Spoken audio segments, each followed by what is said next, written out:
Thomas Jefferson by Josh Gregory. The 4th of July is often called our country's birthday. What role did Thomas Jefferson have in making this American holiday?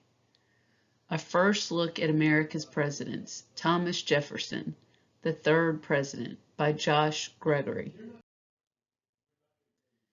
Thomas Jefferson was the third president. He served from 1801 to 1809. Leading the way, Thomas Jefferson was one of the most important Americans of his time. First, as a thinker and writer, he helped shape laws and government. Later, as president, he doubled the size of the United States. A serious student, Thomas Jefferson was born in 1743 in the colony of Virginia. As a child, Thomas loved to learn. He often studied up to 15 hours a day. Later, Thomas became a lawyer. There you see the map on page 7 of the colonies. In red, those are the 13 American colonies. So if I didn't know what colonies were the original 13 colonies, I could just look at this map and I'd be able to tell. In the 1700s, there were 13 American colonies. The colonies were ruled by Great Britain, which is also known as England. Thomas also loved music. He played the violin. War and freedom. In the 1770s, unfair British laws and high taxes made Thomas Jefferson and many other Americans angry. Jefferson spoke and wrote about ending British rule. In 1775, Americans went to war against Britain to win their freedom. The war was called the Revolutionary War. An important document.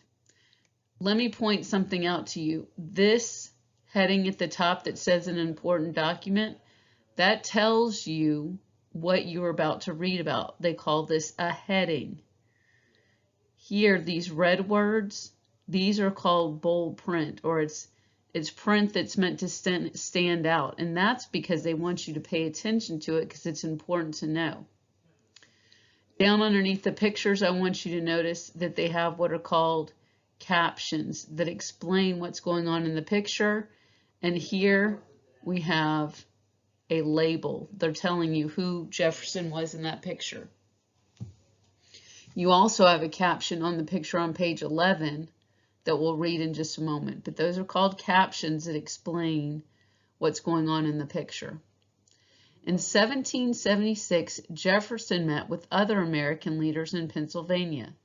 They decided to put into words what America was fighting for. Jefferson drafted the text. It said that all people have the right to be free. It also said that America should be its own country.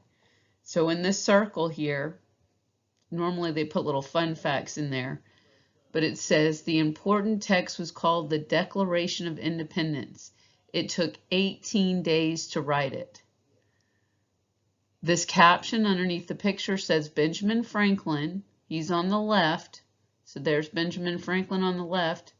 John Adams is in the center or the middle, and Jefferson work on the Declaration of Independence, and there Jefferson is right there. This caption says the Revolutionary War ended in 1783. The colonies won the war.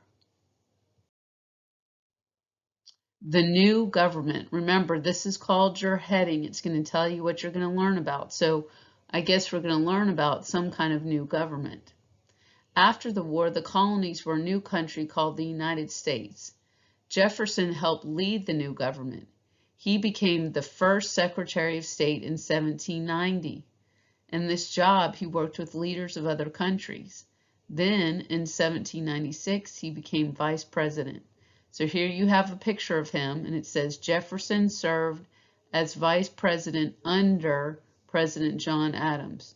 This is not Thomas Jefferson. This is, as the caption says, President John Adams.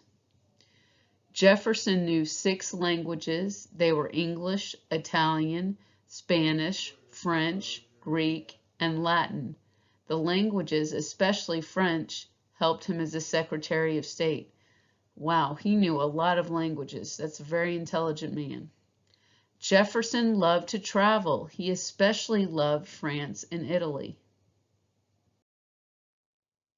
President Jefferson. So here, this whole book is about him, but I think they're just going to talk about when he was president in this section. In 1800, Jefferson was elected, there's that bold word again, president. He worked hard to make sure the government was not too powerful. He did not want it to be like the British government.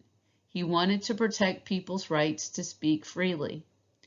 Jefferson was a very popular president. Most Americans liked the way he led the country. And that's him right there in the picture. As president, Jefferson sent the U.S. Navy to fight pirates in the Mediterranean Sea. The Navy won the battle. So now we know that we're looking at a battle scene here, right here, when they were fighting. The country grows. In 1803, Jefferson doubled the size of the country.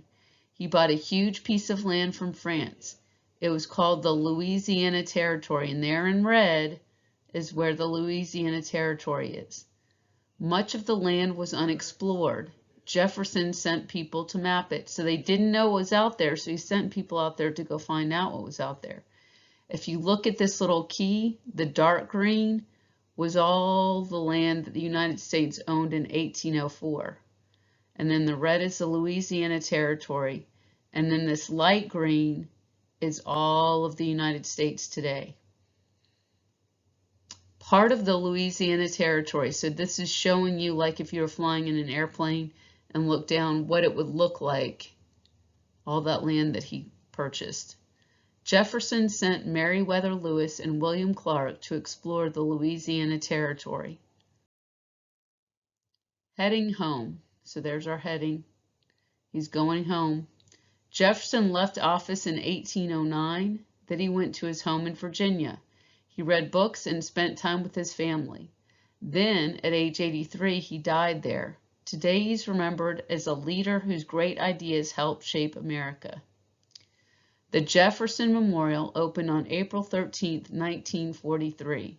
That would have been Jefferson's 200th birthday. Underneath this photograph of the Jefferson Memorial, it says, "The Jefferson Memorial is in Washington, D.C." And here's his home, Monticello, that we've heard about before. And it's in Virginia, and he designed and built it in 1767. Here's a timeline of his life. So it goes all the way from 1790 to 1783.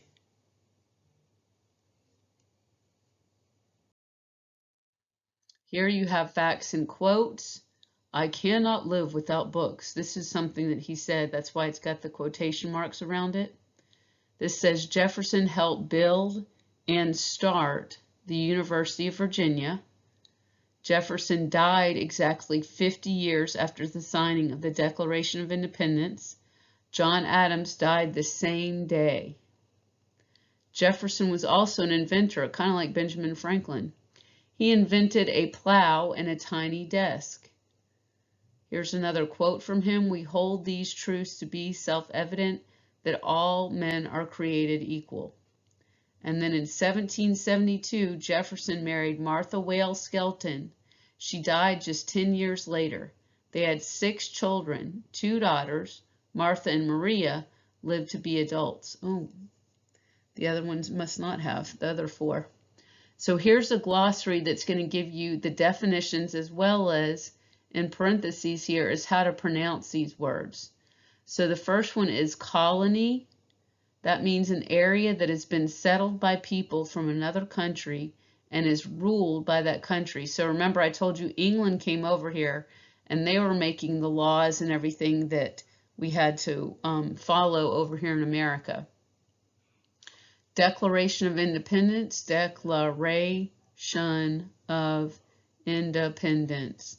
A text signed by American leaders on July 4th, 1776 that declared the freedom of the 13 American colonies from British rule. drafted, prepared an early version of a text. So like we do our rough drafts in writing. So they just came up with an idea for it and then they fixed it up. Remember, they were working on it for 18 days. Elected, chosen by vote. So we elect the president, we elect people in our government. Memorial, a statue or other object made to help people remember someone. Tax is money paid by people to the ruler or government of a country so that we can have things like schools and parks and people to fix our roads and the police and all those kind of things. You have to pay taxes. And then the last one is text, is a written work like we read text, which is a book, or you write text when we're in writing.